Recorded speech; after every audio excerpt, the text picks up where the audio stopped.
Gumala tayo kanina. Nagpunta tayo doon sa nag-vlog tayo sa kalsada.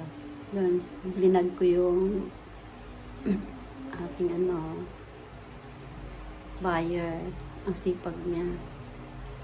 Pumayag naman, i-vlog ko siya sa camera. Kaya, ayun. Pinagbigyan niya ako.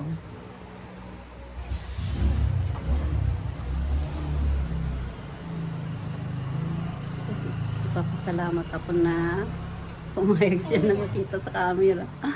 Ayan, thank you so much dyan kay Wilfredo Yonson. Ang mabait kong buyer. Yan sila mag-asawa. Mabait. Kaya kararating lang namin dito. Matutuwa ka sa kanya, ma-inspired ka sa kanyang kwento. Silang mag-asawa. Asawa niya sa ibang bansa sa Kuwait. Ma-inspired ka sa determinasyon nila. Nandito kami ngayon sa aking kaibigan. Siya ang foreman dito. Ayan oh. Ayan yan. Nakaupo. Foreman dito sa ginagawang bahay. Ayan. Mga ilang buwan na itong ginagawa nyo? No. Ilan na? Ayan. Yan ang foreman na buyer ko yan.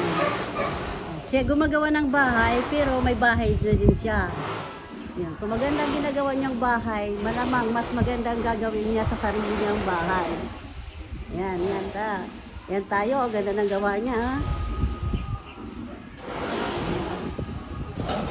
Ayan po kanyang ginagawa. Nakaka-proud ang aking buyer kasi siya siyang gumagawa sa bahay ng iba.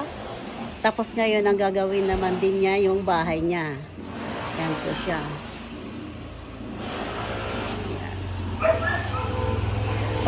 Paupo-upo lang yan siya dyan. Mamaya ay bukas, Sabado, may pera na yan.